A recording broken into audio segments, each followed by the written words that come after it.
에, 여기서 이제 오한이 나옵니다만은 아함에 보면은 어떤 18개 중에 무슨 개가 있느냐면은 무명계라고 하는 게 있습니다.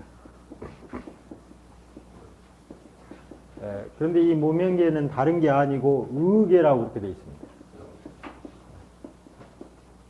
의라고 하는 것은 의지작용, 무엇인가 욕구하고 하는 의지작용이거든요. 그러니까 우리의 일반적인 의지작용은 전부 다 무명으로 자기 경계를 삼고 무명으로 특성한다고 했습니다. 그러니까 이와 같은 의지가 작동하는 세계를 무슨 세계로 하느냐 하면 욕계라고 합니다. 욕계. 그러니까 욕계라고 하는 세계가 따로 있는 게 아니고 이 의의 작용이 어떻게 작용하느냐, 이 작용에 의해서 세계가 구성되는 거예요. 이게 우리가 욕계에 가는 게 아니고 욕계식으로 의지작용을 하면은 그 세계가 욕계작용이죠. 그리고 욕계의 가장 대표적인 특성을 뭐라 했냐면은 언어라고 그랬어요. 언어. 그럼 언어라고 하는 것은 뭐냐면 우리가 욕구한 대로 대상에다가 이름을 붙여가지고 파악하는 세계. 이것을 책상이라고 하는 것은 이것을 책상으로 하고 싶다. 이것을 물이라고 하는 것은 이것을 물이라고 하고 싶다. 라고 하는 식으로 모든 대상에다가 이름을 붙여가지고 그 대상이 이름 붙인 것처럼 실제한다고. 그건 대상이 실제하는 게 아니고 대상을 자기가 파악하는 욕망으로 대상이 실제한 것처럼 보이는데 그것은 언어하고 항상 가까이 있다. 그래서 색계 초선에 오르면은 언어가 정멸한다고 그랬죠. 그럼 색계부터는 이것은 굉장히 이제 청정한 세계가 되는데 그 청정한 세계를 가름하는 첫 번째 단계에 오르는 것이 언어가 정멸한다는데 이 언어가 정멸한다고 말은 욕구에 의해서 파악된 언어 세계가 정멸한다고. 그러면 이와 같은 언어 세계에는 구체적으로 어떻게 등장하느냐 하면 12인연에 보면은 명색이라고 하는 게 있습니다. 이 명색 바로 앞에는 무명행 식이 있죠. 이 식이 있는데 이 명이라고 하는 것은 사물을 직접 눈이나 귀나 코나 보지 않고 머리로 추상해서 인식되는 것이니까 추상된 것이고 그 다음에 이 색이라고 하는 것은 지각된 거거든요. 그런데 이것은 실제로 우리 인식상, 우리 지금 상에서 이렇게 추상되거나 지각되는 게 아니고 우리 사유의 구체적인 특성, 제가 여러분을 보게 되면은 그 보는 특성이 뇌에 가가지고 뇌에서 전기화학적 신호를 일으키는데 그 전기화학적 신호를 주관하고 있는 의식의 힘들이 어떤 식으로 이것을 짜깁기를 해서 재구성을 할 것인가 라고 할 때 거기서 작용하는 것들이. 그러니까 우리가 직접 지각하고 있는 게 아니고 우리가 머릿속에서 마음으로 그것을 어떻게 추상하고 전에 어떻게 지각됐는가 하는 지각 형식을 만들어주고 추상 형식을 만들어주는 의지 뇌 속의 대상을. 근데 여기서 이 식과 명색이라고 하는 명식이라고 하는 것이 구체적으로 무엇이냐면은 명색을 지각하는 특성이고 또 한편으로는 명색을 만들어내는 특성이에요. 그러니까 이 명색이라고 하는 것은 식으로 하여금 이렇게 인식하도록 자기 존재를 식 앞에 구체시켜주고 식은 또 이와 같은 것을 그렇게 인식하도록 상호작용을 해서 우리 머릿속에 우리 마음 속에서 그런 작용들이 일어나는데 이때 이 명색을 구성하고 있는 특성이 욕계에서는 언어라 이 말입니다. 그러니까 우리가 무엇을 예를 들면 추상되고 있는 상태에서는 무엇인지 모르는데 그것이 무엇이다 라고 말해질 때 비로소 무엇이가 우리가 알게 되는 거예요. 이게 마음이다 라고 말할 때 마음이라고 하는 것이 있는 것처럼 또는 뭐 마음이 없다면 없는 것처럼 이렇게 하는데 있다 없다도 마찬가지로 마음이나 있다 없다라고 하는 이런 모든 것들이 추상되는 것이죠. 그런데 그와 같이 추상된 것을 사유하기 위해서 인식 내에서 서로 상호작용하고 있는 특성을 명이라고 그러고, 그리고 눈, 코, 귀입처럼 형색으로 지각될 수 있게끔, 그리고 그 형색을 통해서 지각되어진 아주 미시한 물질적 특성을 뭐라고 하냐면 색이라고 해요. 그래서 보통 명을 마음이라 하고 색을 물질이라고 하는데, 마음이라고 하는 의미는 이와 같이 추상된 것을 그 특징으로 삼고 있고, 색은 우리 현실로 지각된 것을 그 특징으로 삼고 있습니다.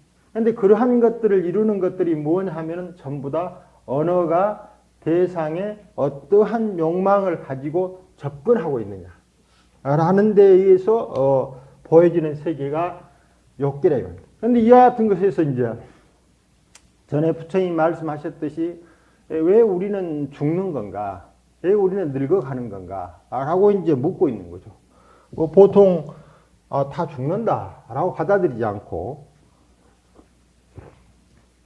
그러니까 늙고 죽음이 괴로움으로 다가오는 것 정도가 아니고, 왜 우리는 늙고 죽는가라고 하는 것이 이제 구체적으로 사유되기 시작하는 거예요. 왜 우리는 늙고 죽는가? 그러니까 늙고 죽은 의미가 가장 큰 것이 뭡니까? 태어남이죠. 생로사입니다. 태어난다고 하는 것이 늙고 죽음의 의미다. 그럼 예를 들면 우리는 흔히 태어나는 것을 즐거워하고 늙고 죽는 것을 싫어하는데, 이건 인과 관계가 좀 구성이 이상하다. 그러니까 생이라고 하는 것을 즐겁다, 노사라고 하는 것을 괴롭다라고 하는 것은, 즐겁고 괴롭다라고 하는 것은 거기에서 지각된 상태로 있는 게 아니고 지각된 것이 자기 욕구하고 결부된 거죠. 즉 태어난다라고 하는 것이 즐겁다라고 하면은 태어난 것을 그대로 보는 게 아니고 태어난 것에 대해서 즐거움을 욕구하는 거죠. 그 다음에 늙고 죽는 것이 그대로 보여지는 게 아니고 늙고 죽는 것이 싫다. 그러고부터 이것으로부터 벗어나고 싶다라고 욕구하고 있는 거예요. 그러니까 생이 됐든 노사가 됐든 기본적으로 우리가 세계를 보는 것은 무엇인가 욕망하는 것으로 세계를 보고 있는 거예요.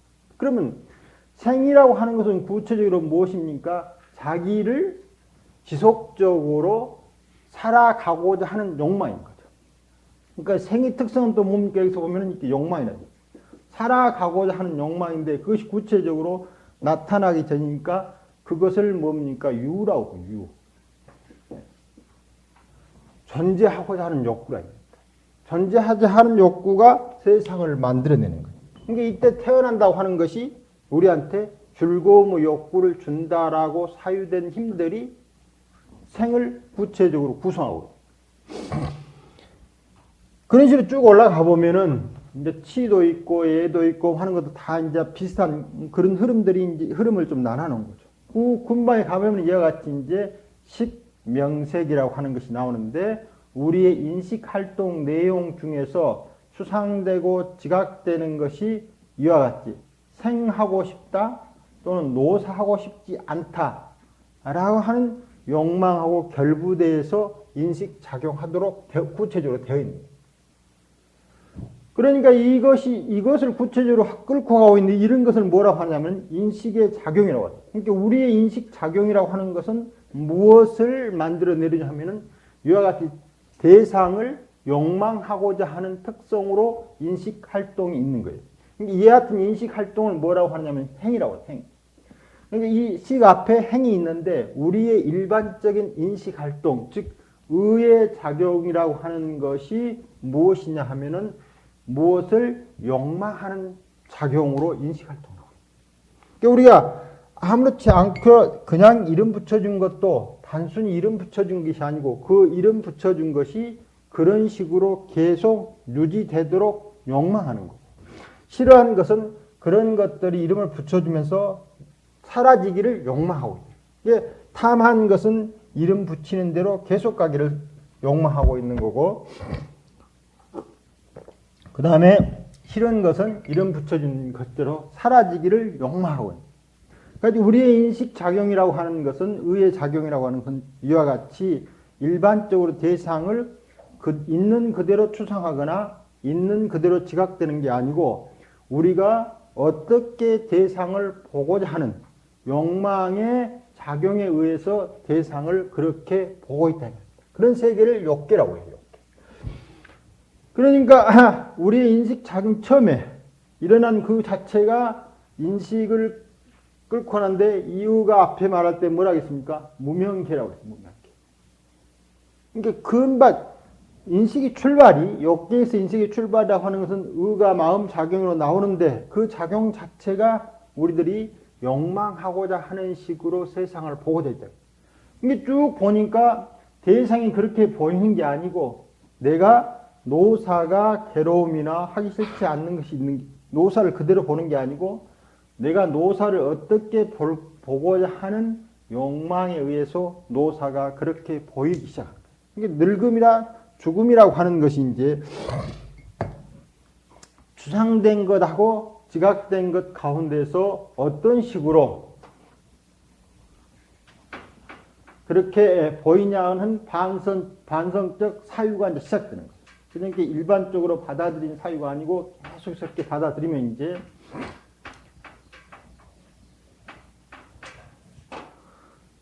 우리가 어떤 사물을 바랄 때 그 이름을 가지고 보는데 이름하고 그 다음에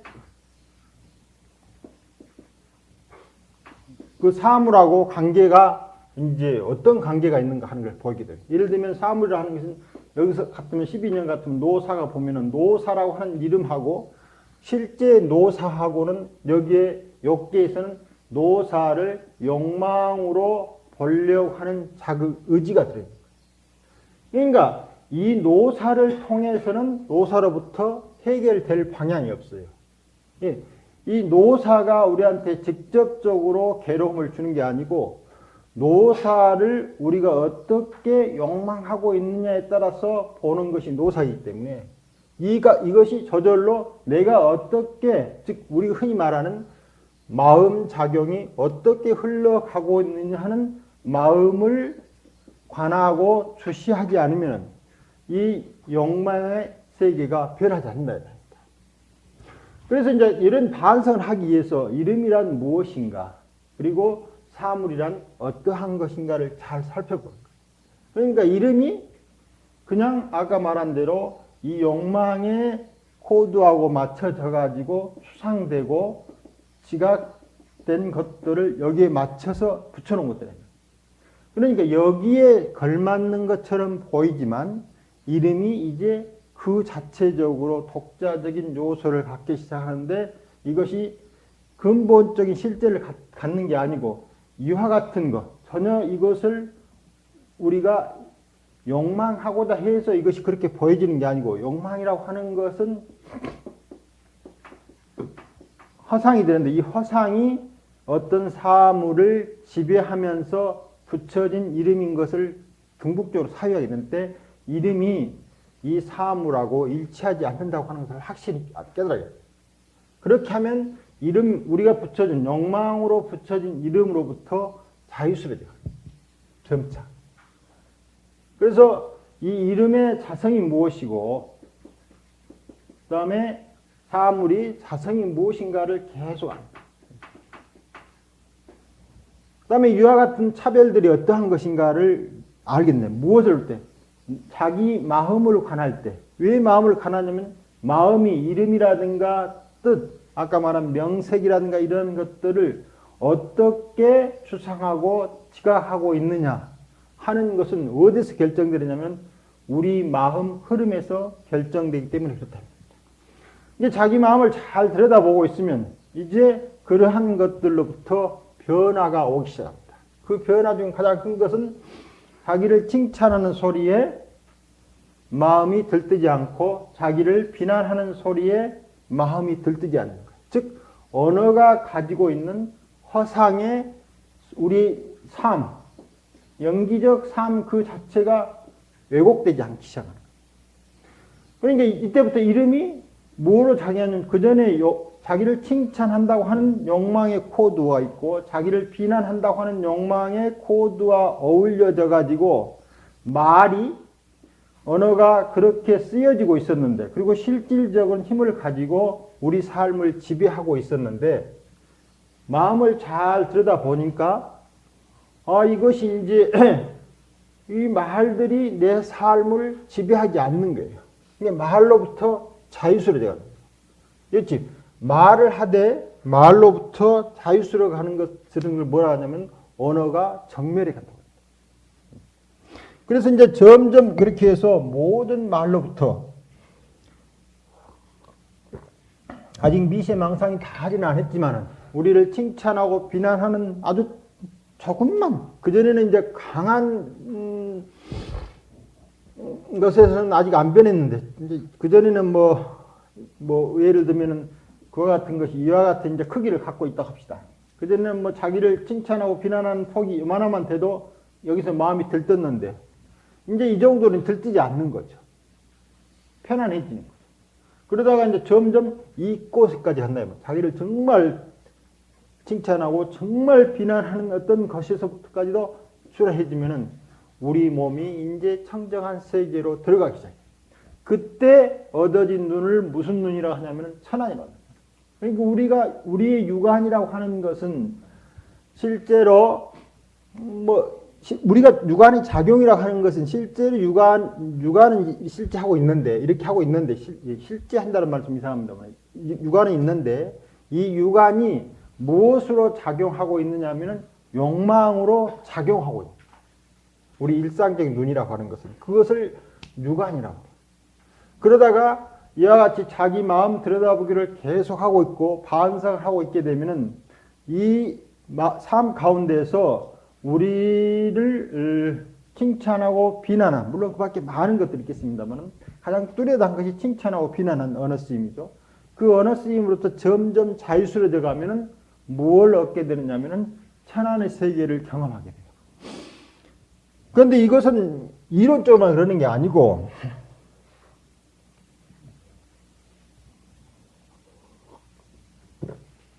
실제로 이제 마음 들여다보면은 눈의 쓰임이 달라지기 시작하는 거예요. 예를 들면 안 보이는 것도 보이기 시작하고 보였던 것도 안 보이고 또 형태도 달리 보이고 뭐 이와 같은 일들이 눈에서 실제로 발생한다. 눈에서 사물을 보는 것처럼. 그래서 이제 옛날에 그 요가학파라고 우리 불교 유식 계통의 그 경론을 성립했던 우리 선배 스님네들은 이제 참선을 할 때 눈을 감고 있거나 뜨고 있거나 지금 우리 이 육안 상태로 보이지 않는 많은 것들이 보인다. 그럼 이것이 어떤 것이냐고 묻고 있는 거죠. 육안으로는 보이지 않던 것이 그냥 보이는 거예요. 뭔가 여러 가지 것이 보입니다. 그런 것들이 무엇냐 그러니까 그러한 것들도 마찬가지로 지금 우리 육안은 욕망에 의해서 형성된 명색의 세계를 구체적 특성으로 해서 밖으로 드러내 보이는데 이제 욕망하지 않는 흐름도 있는 거예요, 속에. 욕망하지 않는 흐름들이 있으면 점점 명색이라고 하는 흐름들이 변해가면서 다른 세계가 이제 보인다고 하는 거죠.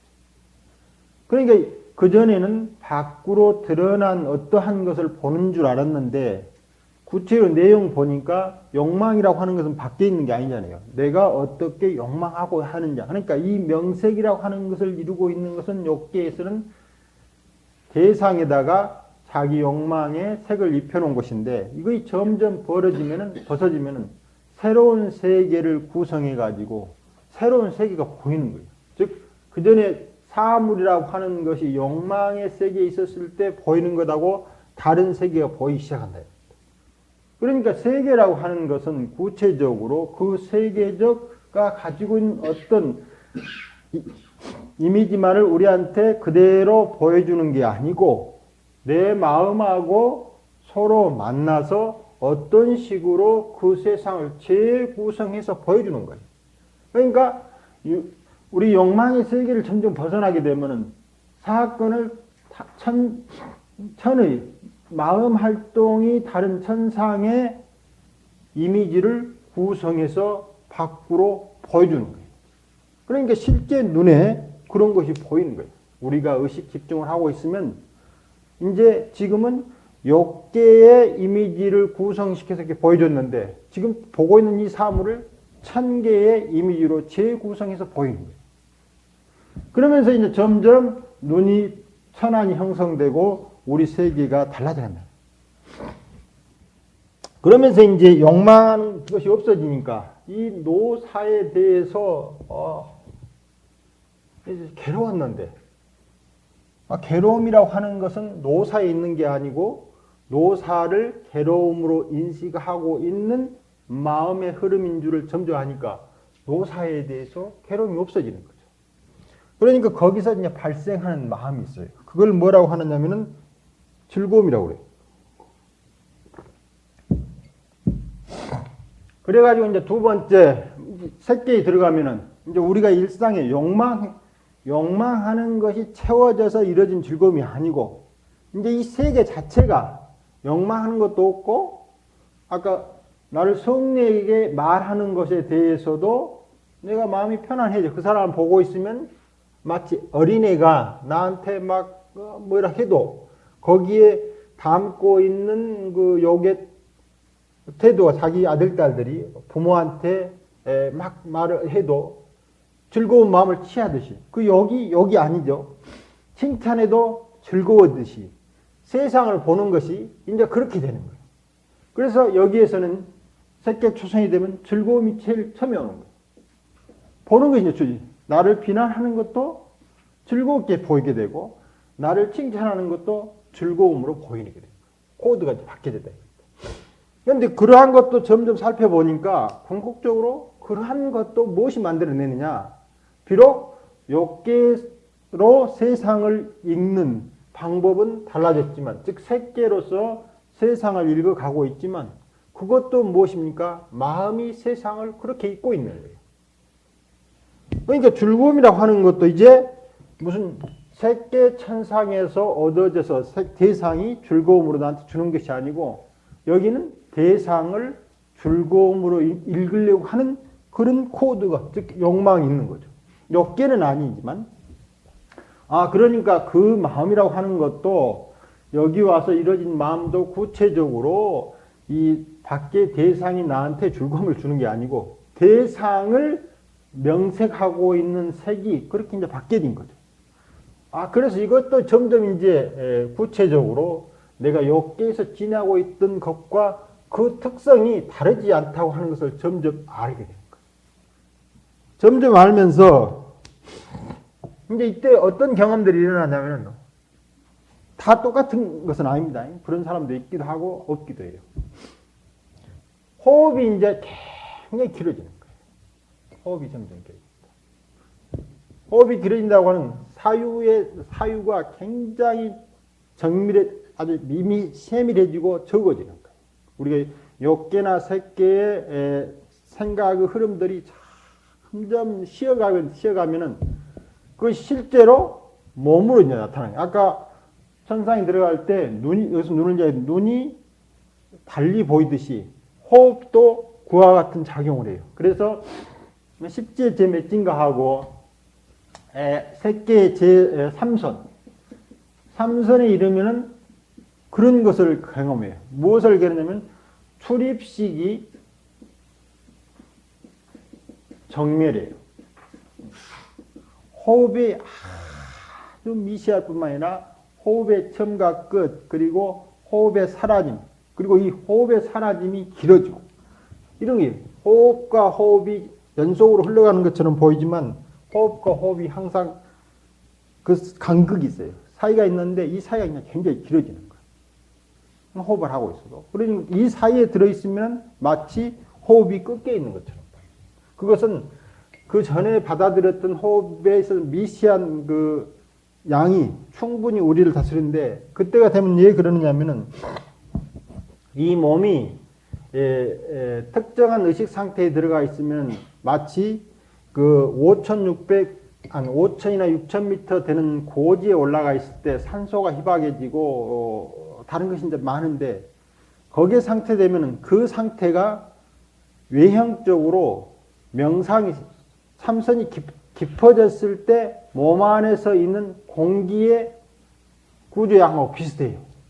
그러니까 우리 내부에서 산소를 아주 적게 필요로 해도 충분히 몸을 유통하니까 호흡을 한번 쭉 들이쉬면 쉬는 시간이 아주 길어진다.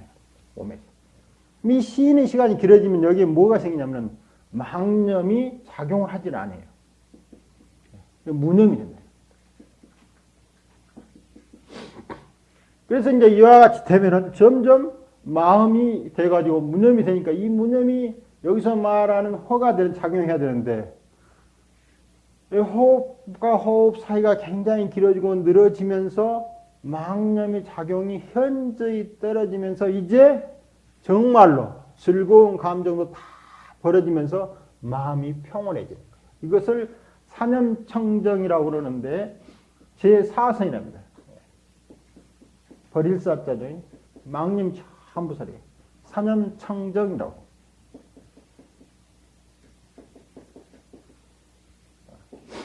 그래가지고 이제 제4선을 통과하면은 드디어 이제 우리가 편함을 잊게 되는 거예요. 그런데 아직까지도 이 평온한 상태에서 무엇이 남냐? 청정한, 아까 말한 칭찬하는 언어 세계나 비난하는 언어 세계에서 완벽히 청청했지만 언어라고 하는 사유가 대상으로 아직 남아있는 거예요. 그것이 이제 우리 의식을 흐트러가지고 평정하게 하지만 색이라고 하는, 유라고 하는 그 무엇인가 존재한다라고 하는 것은 아직 남아있다 이 말입니다. 그런데 여기에 대해서 이제 반성하기죠. 그럼 존재하고 있다고 하는 것은 무엇인가라고 또 생각을 하는 거예요. 이게 이와 같은 것이 부처님이 말하는 사유수입니다. 무엇인가 이렇게 보니까 이 존재는 무엇을 바탕으로 새끼가 존재하느냐. 여기는 청정 새끼가 들어있게 천안을 얻었을 때는 청정 새끼가 되는 거죠. 이 새끼는 무엇으로 존재하는가?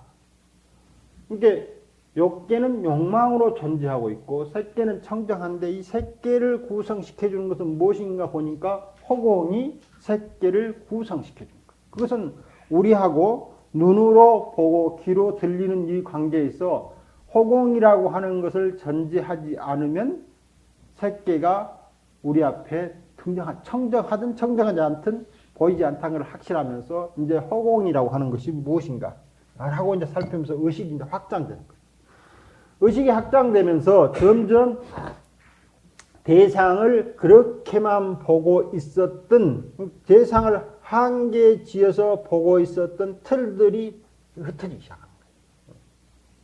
그래서 허공의 무한을 확정하고 그 무한하다라고 하는 것을 자각하고 있는 식. 그러니까 허공이 이제 나중에 보니까 허공이 무한한 줄 알았더니 허공이 무한한 게 아니고 허공을 무한하다라고 자각하고 있는 거예요.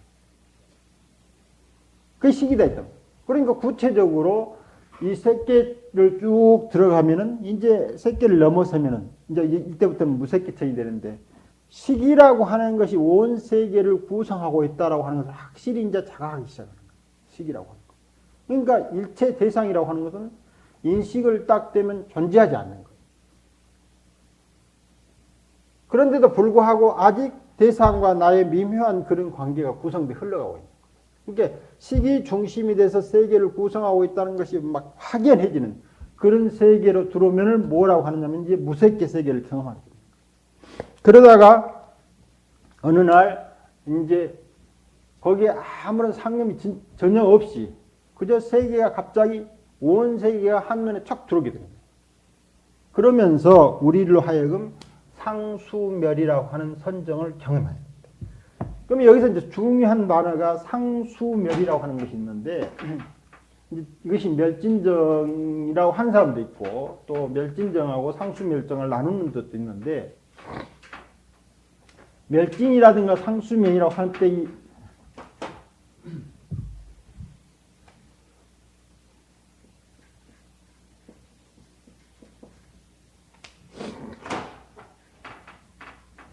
멸진, 다 모든 것을 다 소멸시켰다 할 때 그 소멸 대상이 뭐냐면은 수와 상이에요.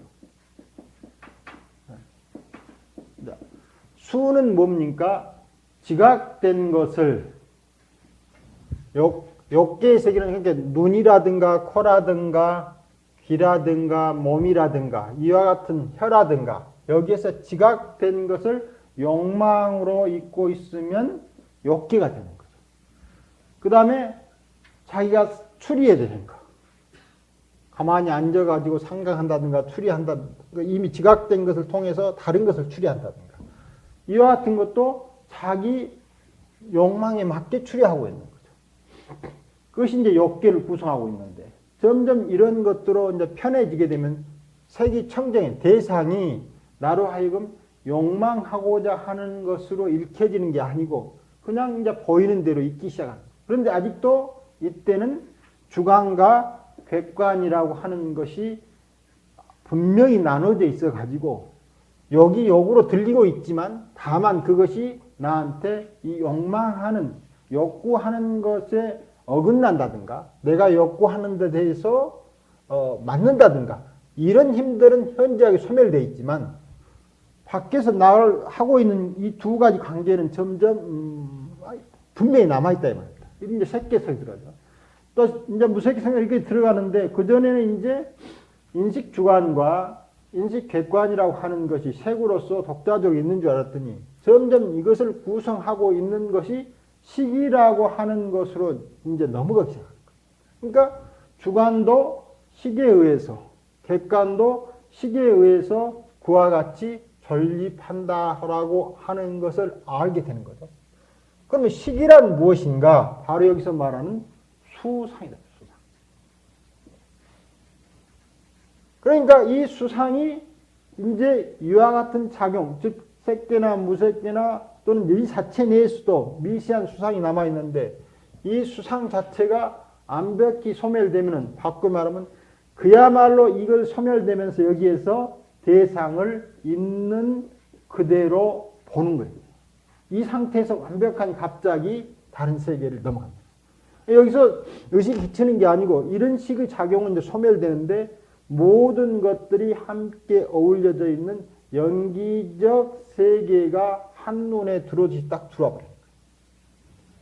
이와 같은 것을 수상사, 무심이정이라고 해서 상수멸정 또는 멸진정, 상수멸정, 멸진정이라 하는데 상수멸은 제6식이 멸했다고 이야기하고 멸진정은 제7식이 멸했다고 그렇게 이야기를 하기도 합니다. 물론 두 개를 같은 멸.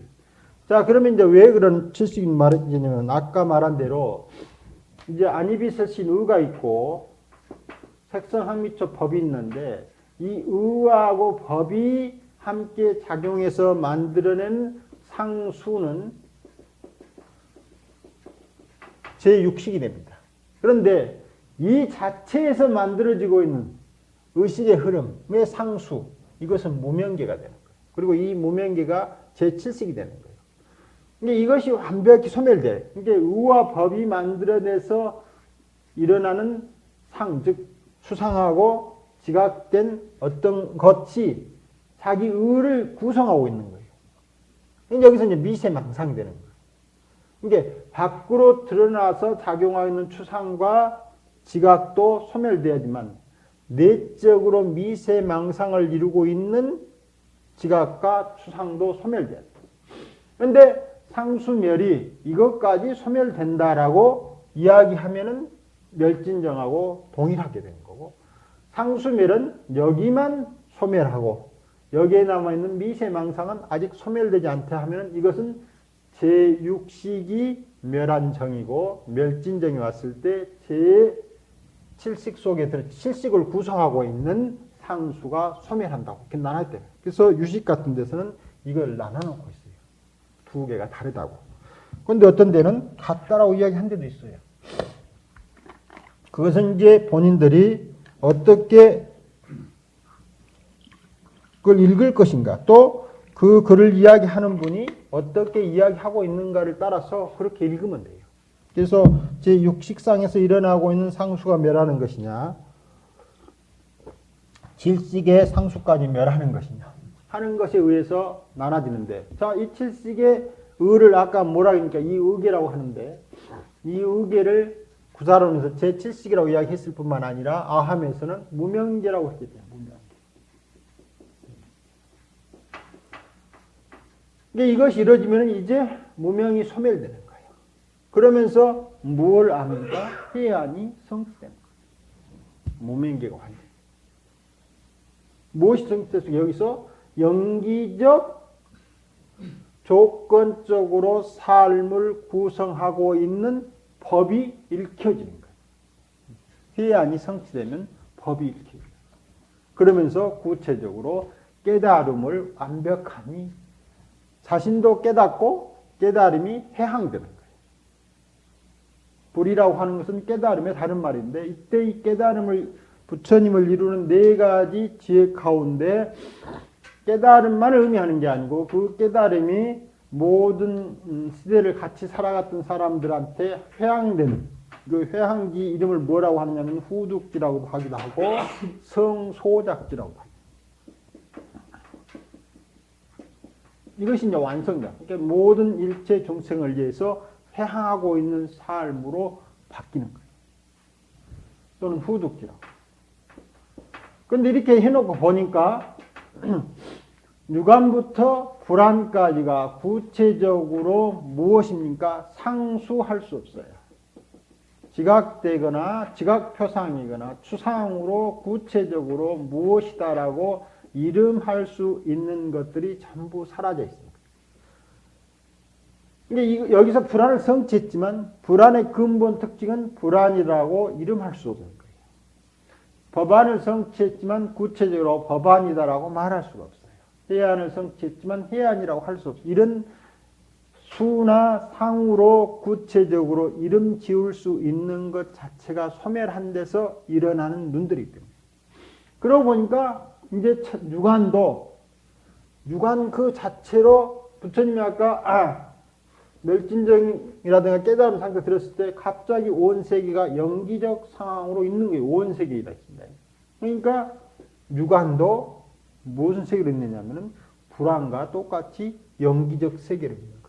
다만 여기에서 다른 것은 방금 말한 상수에 조작된 유의가 있느냐 없느냐 하는 차이입니다.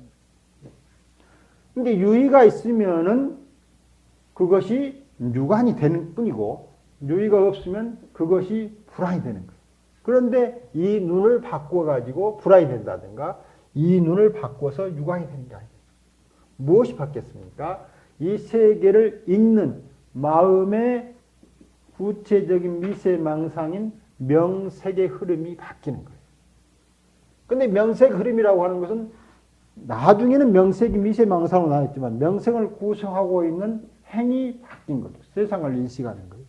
그 행 외에는 세상을 밖에 보는데 의계가 변하면 그래서 뭐라고 또 이름 붙였냐면은 명계라고 나와 있습니다. 아함에 이렇게 나와 있습니다.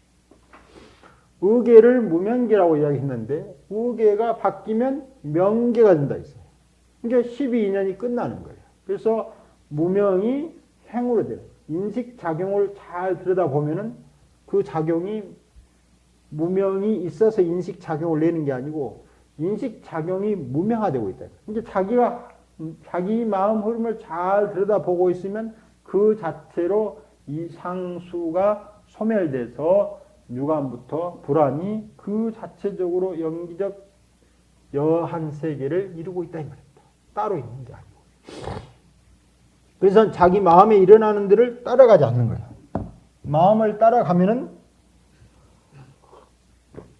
유의의 세계를 구성해서 가는 것이 되는 거고 마음을 따라가지 않으면 그 자체로 무의의 세계를 이루는 거예요. 그러니까 자기 마음 들여다보기를 계속 하는 거예요. 걸을 때는 걸은 때, 앉아있을 때는 앉아있을 때, 밥 먹을 때는 밥 먹을 때, 심지어 잘 때까지. 잠에 들어가는 마지막 순간까지.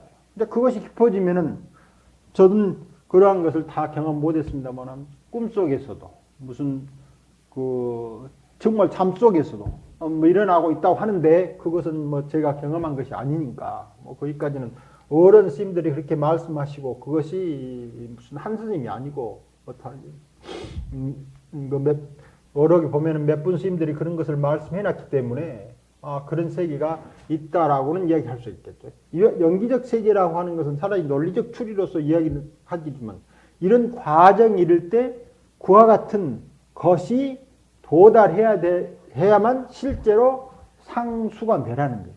그러니까 우리는 상수가 멸한다라고 하는 것은 지각 논리적 추리로 상수가 멸하면 연기세계가 구성된다라고 이야기를 할 수 있는데 견해가 이제 바뀌어갈 수가 있는데 이것이 구체적으로 아까 천안 얻을 때 눈에서 마음에서 그런 변화가 오듯이 실제 우리 일상 삶 가운데서 몽중일래가 된다든가 아니면 정중일래가 된다든가 이런 상태가 경험되어졌을 때만 우리 마음을 이루고 있는 의계와 무명계의 수상이 소멸된다. 그러니까 그러기 위해서는 방금처럼 어떻게 세상을 봐야 되는가 하는 것이 이제 깊어져요. 그래서 불교의 수행을 그 당시에서 사유수라고 이렇게 부릅니다. 사유수. 왜 나는 죽는가? 그전에는 베다에서 이렇게 말해졌다라는 것을 배운 거예요. 베다가 모든 것을 다 말해놓고 그리고 그 말은 한자 한획도 틀리지 않는다라고 쭉 학습해 왔는데 그런 것을 전부 그대로 두고 다시 보는 거예요. 다시 재검토하는 거예요. 그런데 그것이 그러면 베다에만 해당되느냐? 마찬가지로 오늘날 우리보다 바로 전대까지, 바로 지금 이 시간 이후에까지 우리가 가지고 있는 모든 수상도 똑같이 재사유되는 거예요. 즉 불교에 대해서 참선에 대해서 내가 지금 수상하고 있는 것이 정당한 사유적 근거를 확보하고 있는가. 왜냐하면 정당한 사유적 근거라고 하는 것은 욕망으로부터 우선 자유를 제하는 거예요. 그런데 우리가 지금 참선하고 있는데 참선에 대한 비난을 들었다. 그러면 실제로 참선을 하는 게 아닌 게 아니고 참선을 상으로서 욕망하는 것을 내가 가지고 있으면서 참선한다라고 생각하고 있는 거예요. 그러니까 선 가운데 있으면 선을 한다고 하는 것 가운데 있으면서도 전혀 선이 이루어지지 않는 거예요. 그런 마음을 계속 그것이 무엇이 그런 것이 나한테 왔을 때 나는 참선하는 사람이다 라고 하는 생각으로 나를 모양 지어져서는 안 되는 거예요. 그렇게 모양 지면은 형상으로 보면은 참선하고 있지만 내용으로 보면은 자기 욕망을 참선으로 현행하고 있어요. 이게 참선이 안 돼요. 그래서 옆에서 고요히 내가 앉아 있으려고 하는데 조금 시끄럽겠다. 그러면 고요히 앉아 있는 것이 나한테는 참선이다라고 생각을 하는 거예요. 그러면서 이제 그렇지 않으니까 내 욕망에 어긋나니까 화가 일어난다. 그러니까 열심히 앉아 있으면서 무엇을 키우냐? 우리 흔히 말한 대로 상을 키운다. 그건 뭐가 안 돼 있느냐면은 반성이 안 돼 있는 거예요. 자기 마음의 흐름에 대한 반성기가 확실해야 돼요. 그래야만 비로소 그런 것으로부터 자유를 내요. 언뜻 그런 마음이 일어났더라도 이 반성기가 강해지면은 금방 돌이켜서 웃을 수 있어요. 스스로가.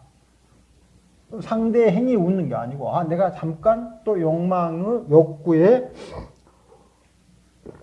속았구나 하는 그런 생각을 낼 수가 있다. 그래서 이것이 아주 깊어져야 돼요. 그리고 이것이 이제 깊어지면 아까 말한 대로 이제 우리 눈만 그러는 게 아니에요. 눈이 이제 우리 안이비설신의 중에서 5가지 감각 중에서 눈이 차지하는 비중이 한 70~80% 커요. 우리 일상생활의 힘이. 그래서 이 자선 가운데 나타나는 형상들도 귀라든가 코라든가 입이라든가 촉식에서 다 발생하는데 눈에서 발생하는 것이 강력하고 커요. 그래서 이제 천안이라고 하는 말을 대표적으로 하고 천상이라고 이야기하는데 이런 세계가 이제 경험되면은 이때부터 정말 자신이 평소 하던 것보다 더 열심히 하죠. 그리고 이제 그때부터는 여럿이 올리려고 하면 안 돼요. 그런 일이 자기한테 발생하기 시작하면은 있던 일도 줄이고 밖에 나갈 일도 나가지 말고 같이 살면서도 혼자 사는 것처럼 그렇게 살면서 계속해서 자기 주식 들여다보기를 더 끝까지 가야 돼요. 그래서 아주 새로운 다시 우리 흔히 말하는 불태전지에 이를 때까지 자기를 계속 밀고 와요. 그렇지 않으면 그 힘들이 가다가 소멸되는 거예요. 그 생기면 그대로 계속 있으면 좋은데 경험은 했지만 지속적으로 끝까지 못 가는 거예요. 그래서 그와 같은 힘들이 생기기 시작할 때부터는 평소에 보다 더 열심히 자기 들여다보기를 계속 해가지고 미세망상인 상수까지를 해결해서 오한이 성취를 가야 된다. 그렇지 않으면 이제 나중에 되면 어떻게 되느냐면은 이 반성이 충분히 되지 않았기 때문에 경험한 내용을 상해서 소유하고 있게 돼요. 나는 이와 같은 것을 경험했다라고 해요. 무엇이 됩니까? 그것도 다시 욕계의 구성인자 되었다. 그러니까 욕계를 넘나드는 것을 경험했는데 그것이 즐겁고 좋은 것이 돼가지고 그 상태를 시착하고 있는 거예요. 그러니까 색계를 넘고 천천안이나 해안의 상태를 경험했는데 그것이 천안이나 해안의 세계를 구성해서 사는 게 아니고 욕계의 세계로 다시 집착돼서 살고 있는 거예요. 그래서 이 집착이 뭡니까? 다음 생을 만들어낸 존재 욕구예요. 애치유가 되는 거예요. 그래서 자기가 경험하는 것을 좋아해가지고 그걸 딱 가지고 있는 거예요. 좌선한 가운데서 수승한 경험을 하고 있으면 경험을 해놓고는 그것을 자기가 딱 갖고 있는 거예요. 특히 다른 사람하고 비교해서 또는 혼자 스스로 즐거워하면서 딱 가지고 있고 그런 상태가 오기를 자주 바라면은 마찬가지로 이와 같이 치를 만들어내는 거예요. 무슨 치가 됐습니까? 욕치가 되는 거예요. 그래서 이것을 욕의 욕유라고. 그러나 이와 같은 욕망이 사라지면서도 이 세계에서 머물러 있으면 이제 청정한 몸을 가지고 있지만 그것이 존재 양상으로 남아있는 거죠. 그것을 뭐라 합니까? 색유라고 그러죠. 색유.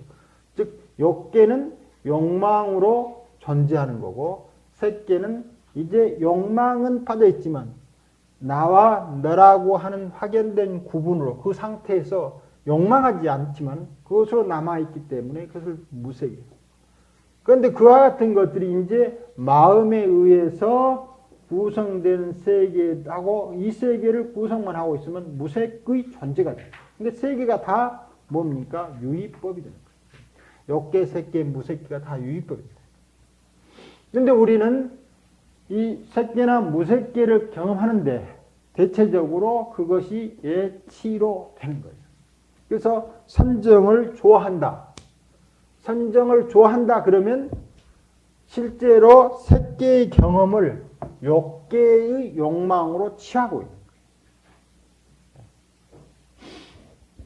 그러면 다시 뭐가 됩니까? 경험을 했어도 이제 그것을 방해하면 이와 같은 반선적 자기 사유가 깊어지지 않기 때문에 또 이제 뭐 일이나 그러면서 뭐 공부 좀 됐다고 하면서도 그러느냐라고 하는 말을 들을 수 있겠네요. 그것을 잘못 사유하고 있다. 그래서 뭐 이제 이 오한이로서 열애라고 하는 것을 열애는 오한을 갖고 있다라고 말할 수가 없는 거예요. 왜냐하면 아까 말한 대로 연기적 상황이라고 하는 것은 있다, 없다. 즉 여기로 보면은 색계는 뭡니까? 욕이 없는 거죠. 무색계는 색이 없는 거죠. 그래서 무색계라고 하는 말은 궁극적으로 무엇에 상대하는 말이냐면 색에 상대하는 말이에요. 그러니까 색이라고 하는 것은 유고 의식을 통해서 색이 무적 존재하는, 무가 뭐로 남아있느냐면은 유적 비존재가 존재로 남아있는. 무색계는 비존재가 존재로 남아있는. 그러니까 아직까지도 무색계 경험을 충분히 해도 완벽한 무가 아닌 거예요. 우리가 무념무상할 때가 다르다. 무념무상은 이와 같이 유색, 무색의 관계를 떠는데 이때는 이거 뭡니까? 색계는 유상이 되는 거고 그 다음에 무색계는 무상인데 이 무상이 완벽한 무상이 아니기 때문에 무만 있을 수가 없기 때문에 상을 같이 전제하는 거죠. 그래서 유도 아니고 무도 아닌 것처럼 즉 유무를 상대하면서 그러면서 유도 아니고 무도 아니다라고 하는 말을 하는 거예요. 유무를 상대해서. 그러니까 아직 비상, 비비상 처정을 닦더라도 완전히 유무로부터 자유스럽지 않는 거예요. 그래서 부처님께서 비상, 비비상 처정을 닦아도 깨달음이 아니다. 왜? 아직까지 이것이라 하더라도 마지막에 무색계에서 이루어지지만 이 무색계가 색유를 상대한 무적 상황으로 남아있는 거예요. 그런데 여기서는 그것이 유무적을 상대한 무색계의 마지막 비상, 비비상 처정은 유무를 상대한 비유, 비임으로 남아있는 거예요. 아직까지 무엇이 무엇을 전제로 할 때 일상이 아직 안 되고 있다. 그런데 어느 날 갑자기 이제 거기에서 다른 그 의식 작용이 탁 일어나면 드디어 일상을 경험한다. 그래서 유무라고 하는 할때서 유 그 자체로 무 그 자체로 일상의 상대적 주객의 대립 관계를 뛰어넘게 되면은 이와 같은 5개의 눈이 있으면서도 이미 그것이 이 눈이라고 이름할 수 없다. 그래서 있다라고도 할 수 없는 데서 있음이 발생한 거. 이때 이건 다릅니다. 전제하지 않습니다. 그냥 있으면 있는 대로, 없으면 없는 대로 확연히 그 자체가 일상의 삶으로 존재하는 그런 상태가 된다. 그 다음에 그와 같은 세계를 부처세계라고 하는데 이와 같은 부처세계, 오한이 성취된 세계를 부처세계라고 하는데 부처세계라고 하는 말, 즉 깨어있음이라고 하는 말은 세계를 구성하고 있는 어떤 것으로서 이름 지을 수가 없어요. 이미. 깨어있다라고 하는 말 자체는 우리가 이름을 붙이긴 하지만 깨어있음이라고 그 자체가 무엇이라고 명상할 수 없다. 명색으로 추론하거나 지각해서 불세계를 무엇이다라고 말할 수가 없어요. 그러나 이것이 이제 언어에 의지해서 설명을 하지만 이 언어 자체를 가지고 있는 한계성을 넘어선 데서 이해되기 시작해야 됩니다. 그러니까 많다고 해도 그것은 많다고 해도 우리가 말하는 이 언어적 표현으로서 많다가 아니고 또 석지 적다고 해도 마찬가지로 언어적 표현으로서 적음이 아니다. 근데 여기서 보면은 모든 중생들이 가지고 있는 약간 종심, 이 약간이라는 것은 살짝 일어나는 마음이죠. 뭐 또는 마음이 많이 있었지만은, 그 다음에 이제 종이라고 하는 마음은, 종자적 의미도 있고, 그 다음에 이제 그냥 마음이 여러 가지 종류니까 어떤 마음이 일어났다 이렇게 되고. 그러니까 여기서 일어난 것으로 보면은 현상적인 마음이고, 즉, 의식계에서 일어나는 마음이 되는 거고, 상수가 되는 거고, 만약 종자적 상황이라 하면은 의계에서 일어난 상수가 되는 거예요. 그런 마음을 또 열애가 다 한다라고 하는데 일상이 됐어요. 연기적 상황이라고 하는 것은 인연 조건 가운데서 그것이 스스로 알아서 표현하는 거예요. 열애가 누구를 아는 게 아니고 이 모든 것이 연기적 상황이 돼서 함께 알고 함께 모르고 하는 상태입니다. 모르는 것도 이것은 무지적 모름이 아닌 거죠. 안다라고 하는 것도 유지적 암이 아니다. 그래서 그와 같은 마음을 열애가 안다고 하는데 그 마음은 무슨 마음이냐면 마음이 아닌 거죠. 즉 마음이라고 이름할 수도 없어요. 마음이라고 형상으로서 타악할 수도 없는 거예요. 다만 인연 조건에 따라서 마음인 것처럼 인연 조건처럼 마음이 사라진 것처럼 나타난 그와 같은 것을 마음이라 하기 때문에 마음이라고 가질 수 있는 것은 어떤 것도 없는 것이 실제로 열애의 마음이 아니라 모든 사람들의 마음이다. 그러니 마음이라고 하는 것을 무엇이다 라고 우리가 과거심 불가득할 때, 이 득이라고 하는 것은 소유라고 하는 말하고 같은 건데, 소득이죠. 능득 소득이나. 근데 마음이라고 하는 것 자체가 이미 얻는다, 얻지 못한다라고 하는 언어 표상력 밖에 있는 거예요. 그러니까 과거라든가 심이라든가 현재라든가 심, 미래라든가 심은 언어에 의해서 무엇 됩니까? 상수되어 있는 거예요. 과거, 현재, 미래는 그것이 의계에 있든 의식계에 있든지 간에 우리가 지각 또는 추리를 통해서 무엇인가 명색화할 수 있는 것들이 과거, 현재, 미래인데 연기적 사항은 이와 같은 상수로서 잡히지 않는 상황이에요. 그것이 여기서 말하는 마음이다. 그러니까 과거 심이 있어서 불가득한다 라고 하면은 그건 맞지 않아요. 왜냐하면 이것은 과거 심이라고 할 때 이 심, 그 자체가 과거 그 자체를 부정하고 있어요. 마음은 과거, 현재, 미래가 없어요. 마치 마음이 과거, 현재, 미래가 있는 것은 발생할 때 연기적 조건에 의해서 발생할 때 과거적 사건인 것처럼 미래적 사건인 것처럼 나타난 거예요. 마음이 나타나요. 과거의 마음이 나타나는 말. 우리가 과거에 어떤 마음이 아니고 현재 어떤 마음이. 마음이라고 하는 것 자체가 이미 과거, 현재, 미래니 능득, 소득이라고 하는 관계의 구성을 해체시키고 있는 거예요. 연기라고 하는 말. 그런데 해체된 마음을 통해서 우리가 그것을 잡으려고 하면은 근본 주어가 소멸됐는데 수로만 가지고 무엇이다라고 이야기하고 있는 거. 되게 됐다. 이게 마음은 마음이라고 이름했지만 마음이 아니에요. 더구나 그와 같기 때문에 의원은 뭡니까? 우리가 말하면 경전이죠. 경전을 통해서 마음을 보려고 하거나 언어죠. 생각을 통해서 사유죠. 마음을 보려고 하면은 다 뭐가 됩니까? 예도가 됩니다. 안 돼요. 그래서 언어도단 심행첨멸이에요. 언어는 언어 중에 가장 성스러운 언어가 경전인데 그 경전이 마음을 구체적으로 이야기할 수가 없어요. 그 다음에 심행이라고 하는 것은 마음의 작용이죠. 심행처, 마음이 작용하는 곳이 다 사라지는 곳에서 이 마음이라고 하는 것이 자기 속성을 보여줘요. 이때 이 마음은 뭡니까? 상수된 마음이죠. 이때 심행은, 우리의 심행은 상수로서 나타낸 마음. 그러니까 사유로서도 알 수가 없어요.